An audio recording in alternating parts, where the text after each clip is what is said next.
जर या देशामध्ये ब्रिटिश आले नसते तर आपण कुठे असतो? आपला राजा कोण असतो? तो काय करीत असतो? जर इथे ब्रिटिश सत्ता आली नसती तर आपला राजा सातारचा उदयनराजे भोसले म्हणून जे गुणे आहेत ग्रस्त, जे अतिशय चारित्र्यवान मानले जातात, जे अतिशय निर्व्यसनी मानले जातात, त्यांना कसलंच व्यसन नाही, ते आपले राजे असतात.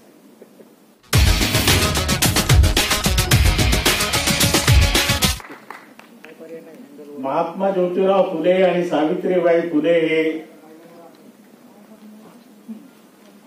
विस्मरणात गेलेले.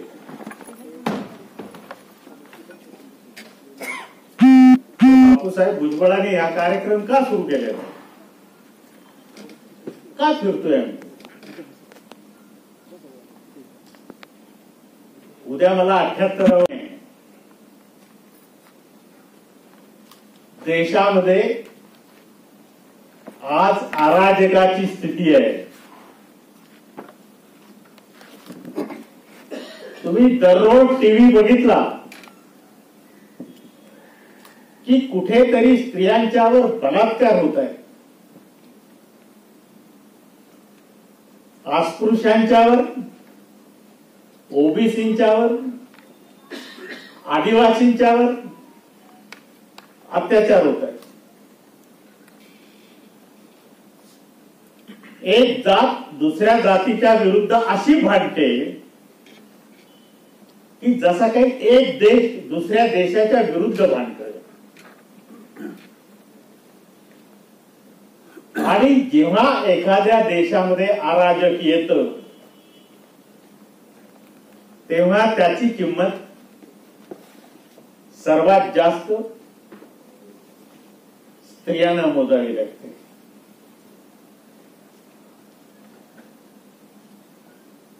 याचं कारण असं की भारतीय संस्कृतीमध्ये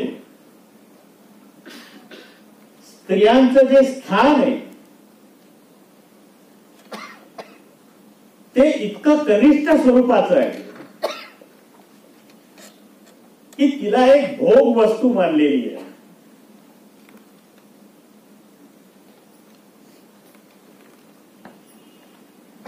आमचे मित्र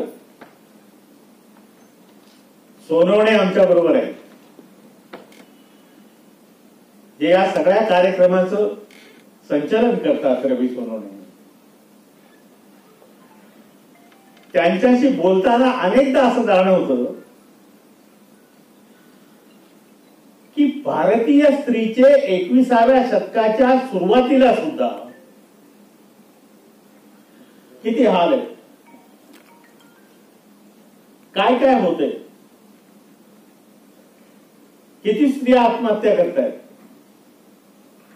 किती स्त्रियांचे खून होत आहेत, किती स्त्रियांच्यावर बलात्कार होत आहे.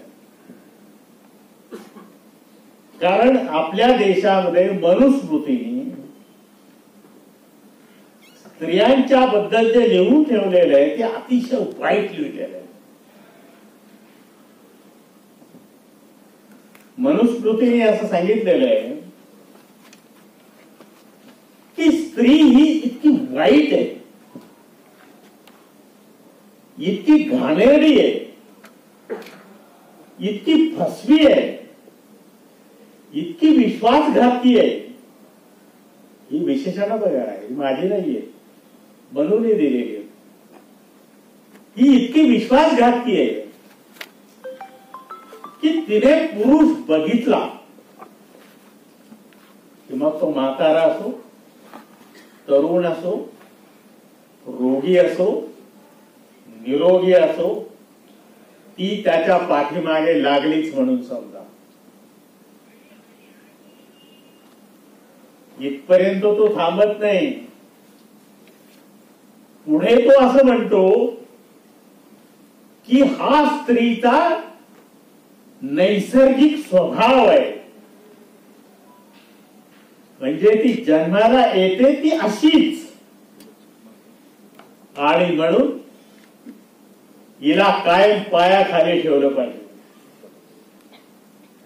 लहानपणी तिच्यावर कडवी नजर बापाने ठेवली पाहिजे. तरुणपणी तिच्या नवऱ्याने तिला चपलेसारखं वागवलं पाहिजे आणि म्हातारपणी तिच्या मुलांनी तिच्यावर लक्ष ठेवलं पाहिजे. कारण ही विश्वासघातकी आहे.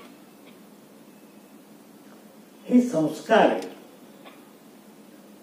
या संस्कारात भारत देश वाढतोय. पण मग हे कुणी बदललं?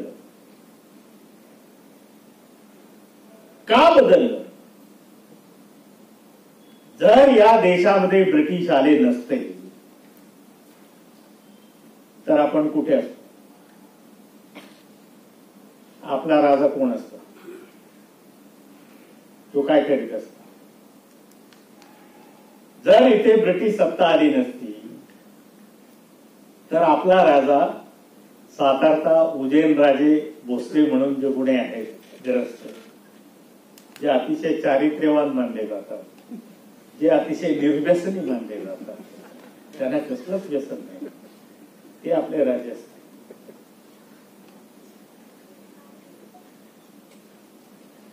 आपल्या पेशवाई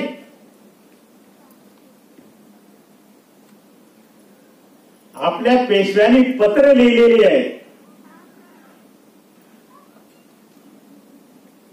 रत्नागिरीच्या तहसीलदाराला, तेव्हा त्याला मामलेदार म्हणत असत, की कुणब्यांच्या तरण्या बांध पोरी दरबारात हाजीर कराव्यात.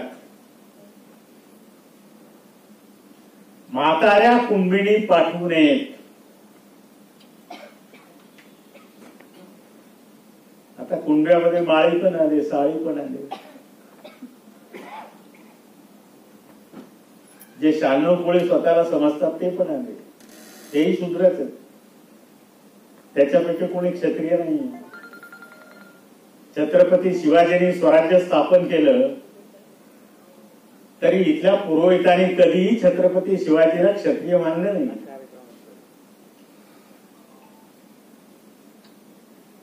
हे मी आपल्याला याच्यासाठी सांगतोय की या भारत नावाच्या देशामध्ये माणसाला कवडीचीही किंमत नव्हती. त्याला फक्त जगण्या इतपत जे काही मिळत असेल ते तो खात होता आणि दुगदुगी करून जगत होता. एका बंगाली लेखकाने लिहिलेलं होतं की भारतीय माणूस हा ठेकणासारखा आहे. ढेकून जसा 6-6 महिने उपाशी असतो तरी तो जगतो आणि 6 महिन्यानंतर एकदा तो कोणाला चावला की सगळं भरून काढतो. तसा भारतीय माणूस.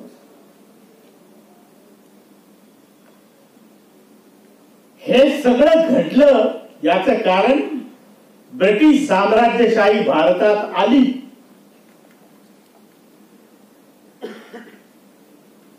आणि तिने पहिल्यांदा स्त्रियांना स्वातंत्र्य दिलं शिक्षणाचं. दक्षिण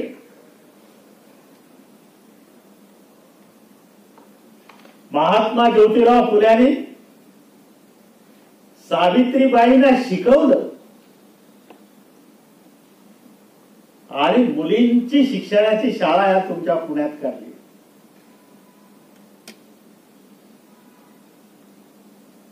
पिशवीत एक पातळ घेऊन जायचं. त्या आता पातळ तुम्हाला माहिती नाही. तुम्हाला सगळ्या साड्या माहिती आहेत. पातळ म्हणजे अतिशय हलक्या दर्जाचं 9 उघड. रस्त्याने ब्राह्मण मंडळी त्यांच्यावरती शेण फेकायची. त्या तिथे जाऊन कपडे बदलायच्या, मुलींना शिकवायच्या, परत यायच्या. महात्मा ज्योतिराव म्हणले शिक्षणाने सगळं गेलं. तुम्ही शिक्षण घेतलं नाही म्हणून तुमची विद्या गेली, तुमची मती गेली, तुमचं द्रव्य गेलं, तुमची माणुसकी गेली, तुमचं माणूस पण संपलं, सगळं गेलं. माणूस जगतो कशासाठी?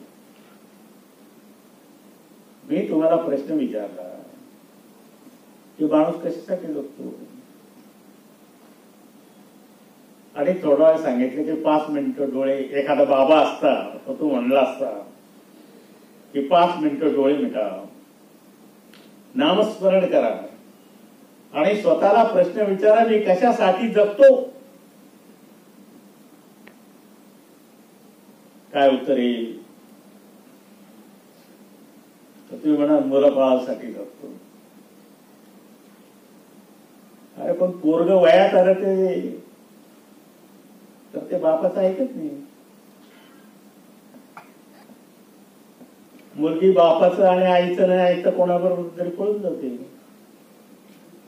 वाटतं की नाही राव, पण त्याच्यासाठी नाही दिलं. तो कशासाठी तो? पैसे मिळवण्यासाठी. लाख मिळाले, कोटी मिळाले, 10 कोटी मिळाले, कैक मिळाले. अनेक मंडळी पैसे घेऊन पळून गेली. त्यांना पैसे द्यायचे होते, सरकारकडे पैसे नव्हते म्हणून तर नोटबंदी केली. बँकेत पैसे आले, ते त्याने घेतले, ते पळून गेले.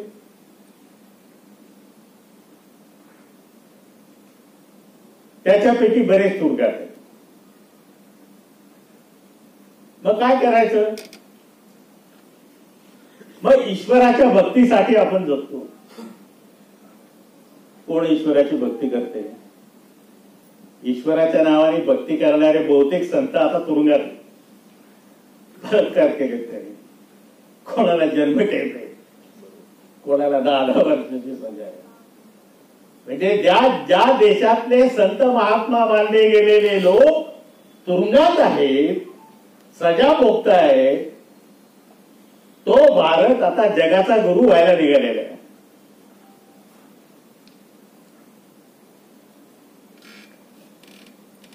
म्हणून युरोपात एक क्रांती झाली.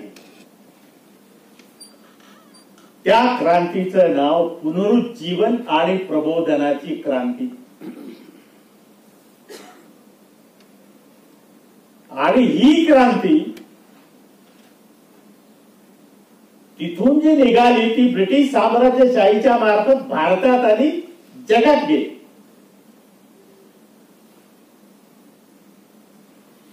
या क्रांतीचं सूत्र काय होतं?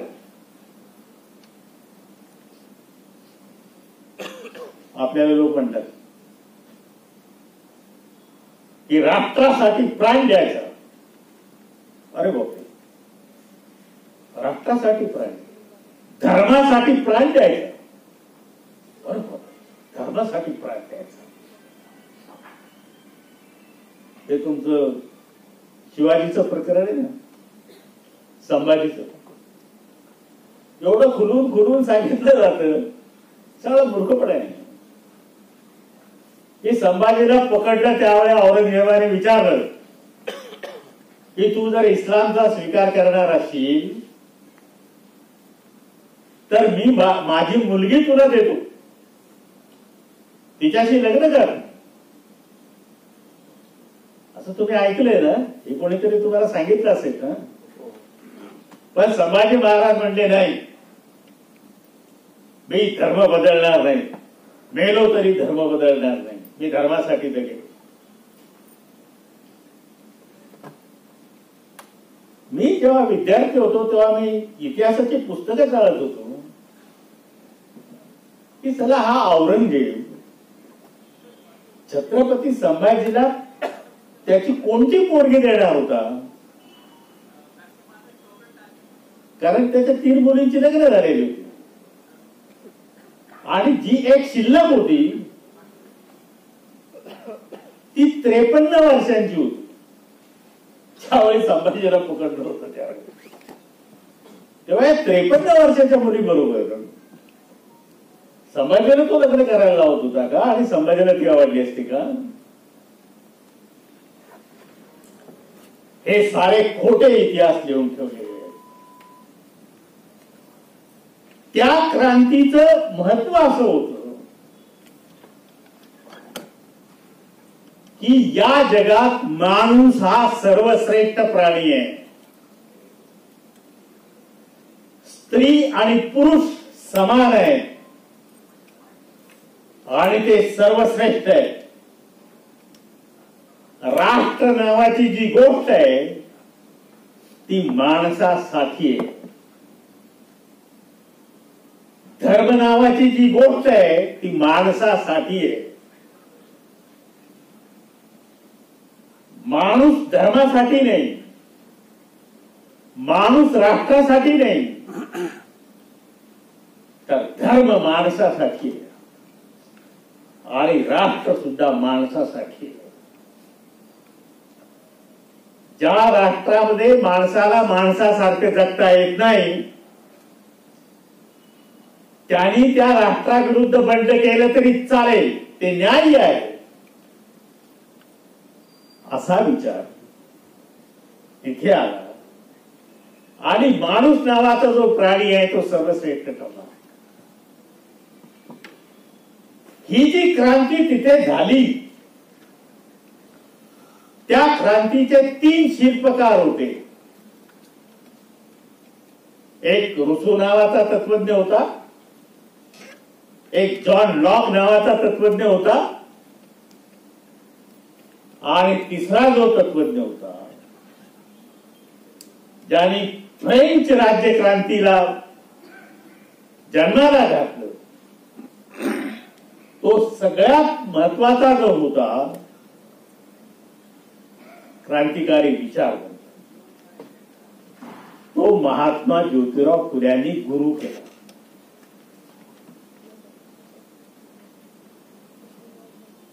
आणि महात्मा ज्योतिराव फुले म्हणाले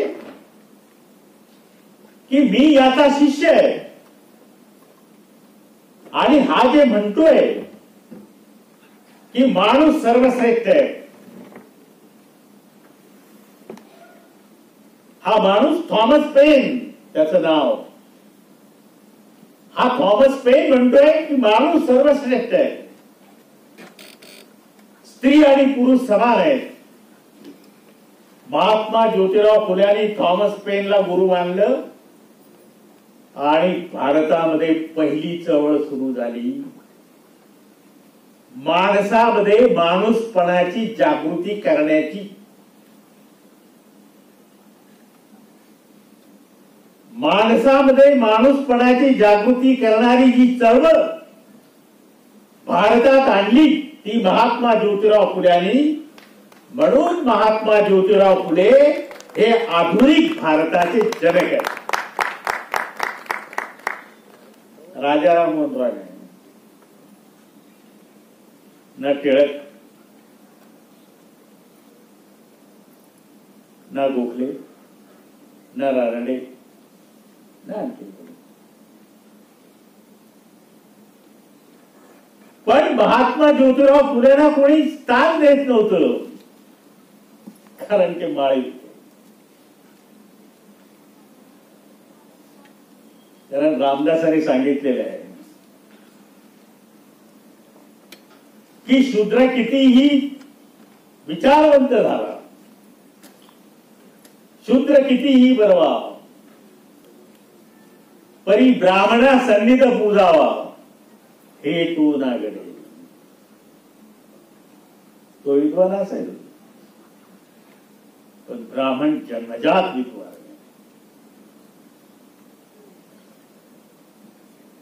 महात्मा ज्योतिराव फुल्यांना कोणी विचारवंत मानलं नाही. 1970 सालापर्यंत मी ज्यावेळी या पुणे विद्यापीठाचा सिनेटचा मेंबर होतो आणि अभ्यासक्रम ठरत होता त्यावेळी MA परीक्षेला जे भारतीय राजकीय विचारवंत आहे त्याच्यात महात्मा ज्योतिराव फुले असलेच पाहिजे असं मी सांगायचं. त्यावेळी मला लोक विचारायचे की महात्मा ज्योतिराव फुल्यांचं राजकीय तत्वज्ञान काय.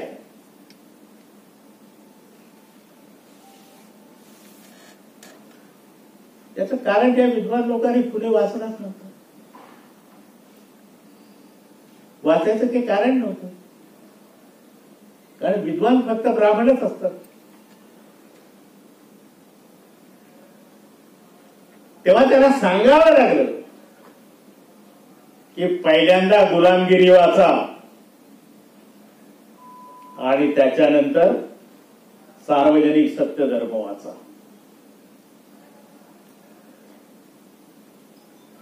आणि ज्यावेळी बाबासाहेब आंबेडकरांनी महात्मा ज्योतिराव फुल्यांना गुरु केलं, तो क्षण इतिहासातला, हा भारतीय इतिहासातला सर्वात चैतन्यमय क्षण होता की बाबासाहेबांच्या सारख्या जगन्मान्य विद्वानाने, ज्यांनी या देशाची राज्यघटनाच नव्हे तर या देशाच्या राजकीय व्यवस्थेचा, आर्थिक व्यवस्थेचा, सामाजिक व्यवस्थेचा पाया कसा असावा हे सांगितलं. त्यांनी महात्मा ज्योतिराव फुल्यांना गुरु मानलं आणि महात्मा ज्योतिराव फुले संपूर्ण हिंदुस्थानात केले. कांशीराम नावाचे एक पुढारी होते, त्यांनी महात्मा ज्योतिराव फुल्यांना बाबासाहेबांच्या बरोबर संपूर्ण हिंदुस्थानात नेलं. महात्मा फुले नावाची युनिव्हर्सिटी काढली पंजाब, उत्तर प्रदेशात. महात्मा फुले नगर नावाचं नगर वसवलं. सावित्रीबाई फुलेच्या नावाने नगर वसवलं. तिथल्या मुलींची नावं सावित्रीबाई फुले आहेत. त्याच्यापैकी एक सावित्रीबाई फुले खासदार होती.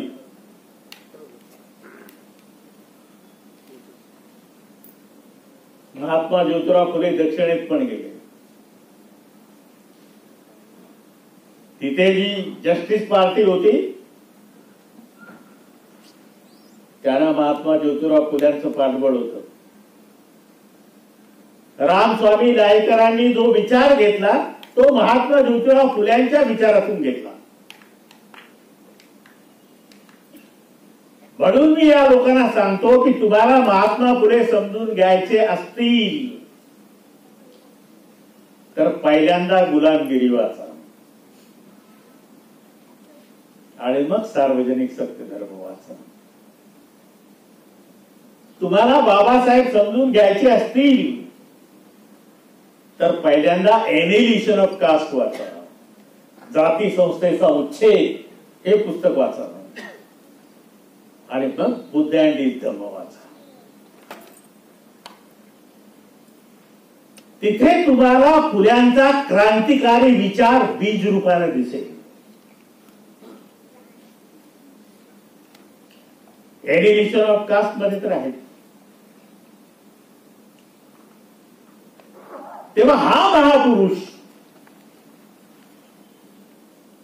ज्याने हिंदुस्थानला संपूर्ण जगाच्या समकक्ष करण्यासाठी प्रयत्न केले ते महात्मा ज्योतिराव फुले विस्मृतीत जाता कामा नयेत. त्यांचे विचार सतत धगधगत ठेवले पाहिजेत आणि ते जर सतत धगधगत ठेवले नाहीत तर उद्या येणाऱ्या तुमच्या पिढ्या पुन्हा गुलाम होतील आणि पुन्हा कोणीतरी महात्मा ज्योतिराव फुले जन्माला येईल आणि तो गुलामगिरी नावाचा ग्रंथ लिहिला. म्हणून रात्र वैर्याची आहे. जागृत राहा. नुसतं बाबासाहेब आंबेडकरांचं नाव घेऊन, नुसतं महात्मा ज्योतिराव फुल्यांचं नाव घेऊन आता काम भागणार नाही. आता त्यांच्या नावाने चळवळी उभ्या कराव्या लागतील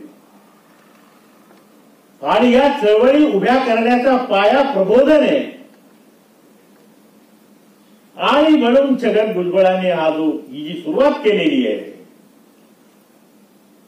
या प्रकारच्या चर्चासत्रांची, या प्रकारच्या देवाणघेवाणीची, या काही जाहीर सभा आम्ही घेत नाही. आम्ही मोजक्या लोकांच्या समोर बोलतो. ते याच्यासाठी बोलतो की त्यांना हा सगळा इतिहास कळावा, आपल्याला काय पाहिजे हे कळावं. तेव्हा आपण जगतो कशासाठी, असा जर प्रश्न विचारला तर तुमच्याकडे उत्तर नाही, माझ्याकडे पण नाही. मी एका प्राथमिक शाळेत गेलो होतो आणि प्राथमिक शाळेचे विद्यार्थी तुम्हाला माहिती आहे, त्यांच्या स्नेह संमेलनाला गेलो होतो आणि तिथे स्नेह संमेलनाचा प्रमुख पाहुणा म्हणून भाषण करायला उठलो. खरं म्हणजे तुमच्यासारख्या मोठ्या लोकांच्या बरोबर बोलणं सोपं असतं, पण लहान पोरांच्या समोर बोलणं भयंकर अवघड असतं. बोलताच येत, किती भारी वागता असू तो घाबरतो, कारण पोरं शांतच होत नाहीत.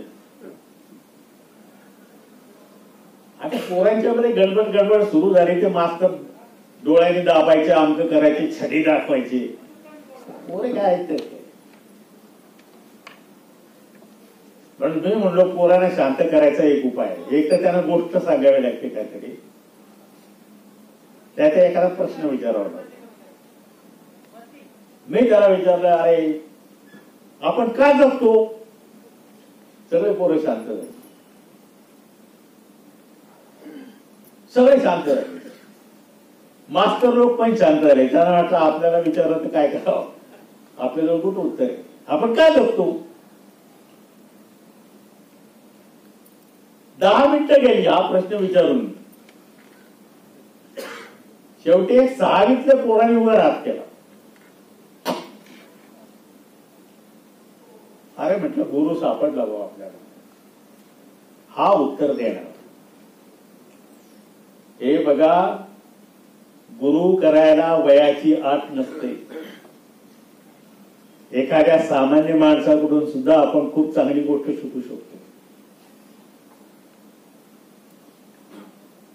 तो पोरगाने वर हात केला, तो उठला, तो म्हटला काय सर तुम्हाला माहिती नाही आपण काय सर जगतो ते? म्हणलं नाही बेटा मला नाही माहिती. काय सर म्हणले, अहो आमचे गुरुजी तर आम्हाला सांगतात की परदेशात जाऊन आलेले, एवढे मोठे शिकलेले, डॉक्टर झालेले, अमक केलेले, तमक केले. तुम्हाला याचं उत्तर माहिती नाही. ते अगदी बिनधास्तपणे बोलत होते ते पोरग. मी म्हटलं बेटा मला खरंच माहिती नाही. तो म्हणला आपण याच्यासाठी जगतो कारण आपल्याला मरण येत नाही. आपल्याला मरता आलं असतं का आपण जगलो नसतो. आपल्याला मरता येत नाही म्हणून आपण जगतो. म्हणजे तू कशावरून सांगितलं? तो म्हणला अहो माझ्या आजी आहे, 15 वर्षापासून तिचं हाड मोडलेलं आहे, ती अंथरुणावर पडलेली आहे. ती दररोज सकाळी उठली की विठोबाला सांगते की बाबा घेऊन जा घेऊन जा घेऊन जा घेऊन जा, पण तो काही घेऊन जात नाही, ती काही जात नाही. घरात सगळा वैताग आहे. तिच्याकडे बघून सगळे लोक असं म्हणतात की कधी जाईल, पण ती काही जात नाही. आणि ती जात नाही म्हणून ती जगते. तेव्हा आपल्याला मरता येत नाही म्हणून आपण जगतो. एका अर्थाने त्याचं उत्तर बरोबर आहे. कारण इथं येणं आणि इथून जाणं हे माणसाच्या हातात नाही. कारण इथं आपण कोणाच्या इच्छेने आलेलो नाही, आपण इथे अपघाताने आलेलो आणि आपण इथून कधी जाऊ आपल्याला माहिती नाही. कारण जाणं पण आपल्या हातात नाही. मग आपल्या हातात काय? आपल्या हातात आहे इथे आल्यापासून तो इथून जाईपर्यंत जो काळ आहे मधला, त्याच्यातला काही काळ आपल्या हातात आहे. आणि त्या काळाचा उपयोग आपल्याला आपल्या जगण्यासाठी करायचा आहे.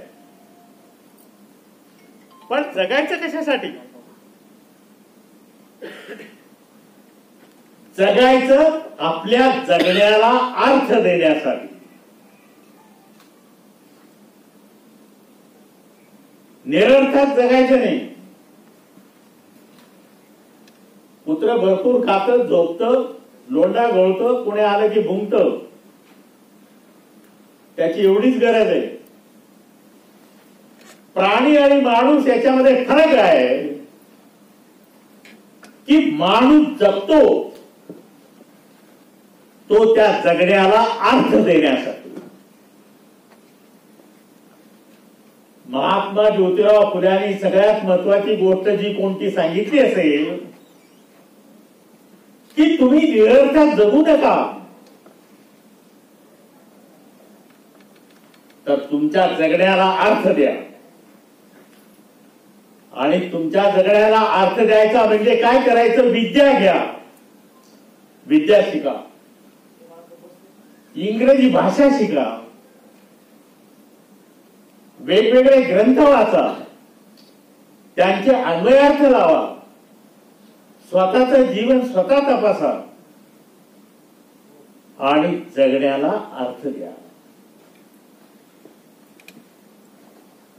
तेव्हा खूपदा असं होतं,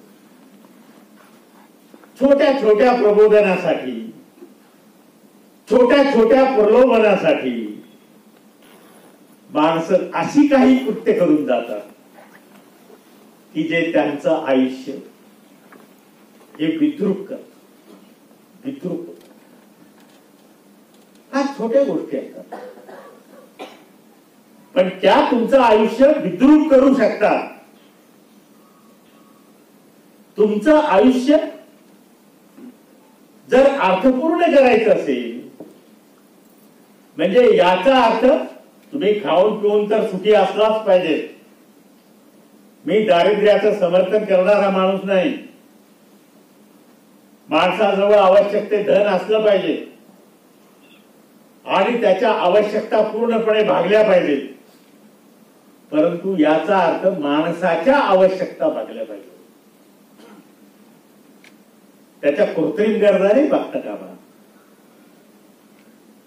भांडवलशाही एक गोष्ट करते की माणसाच्या गरजा भागवते, त्याच्या कृत्रिम गरजा निर्माण करते आणि कृत्रिम गरजा भागवण्यासाठी माणसाला पैसे लागतात आणि पैसे मिळवण्यासाठी माणूस भ्रष्टाचार करतो. हे सगळे भांडवलशाहीचे दोष आहेत. या भांडवलशाहीच्या दोषांच्या वरती जर आपल्याला विचार करायचा असेल तर बाबासाहेब आंबेडकरांनी एक गोष्ट सांगून ठेवली की या देशातल्या बहुजनांचे दोन शत्रू आहेत. एक शत्रू आहे ब्राह्मणशाही आणि दुसरा शत्रू आहे भांडवलशाही. अरे ब्राह्मणशाही विरुद्ध तर आपण संघर्ष केला, नुसता संघर्ष केला नाही तर आपण विजयी झालो. या बसलेल्या सगळ्या भगिनी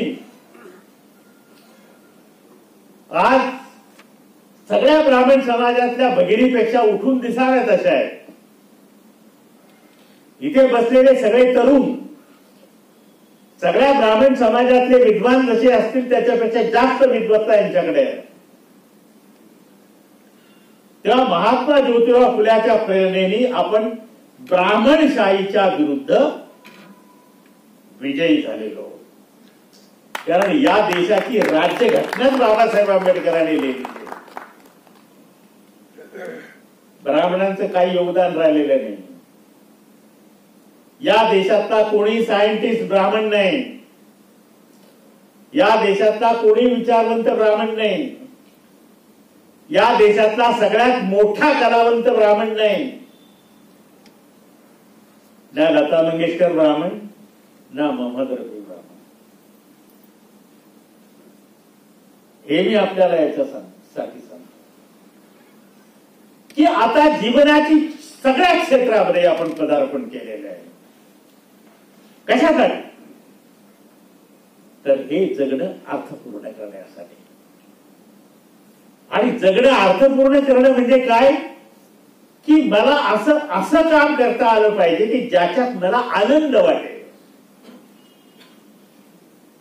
ज्या कामाचा लोकांना अभिमान वाटेल आणि हा आनंद घेत घेत मी काम करीन, मी क्रिएशन करीन, मी सर्जन करीन आणि हे घेत घेतच मी माझं जीवन संपवीन. मला बाकीच्या गोष्टीची गरज नाही. तेव्हा जगण्याला अर्थ देणं म्हणजे आपल्या मर्जीनुसार आपलं आयुष्य ठरवणं. म्हणून एखादी मुलगी जेव्हा पळून जाते त्यावेळी तिच्या आईबापांना कितीही जरी वाईट वाटलं तरी मला तिचा अभिमान वाटतो.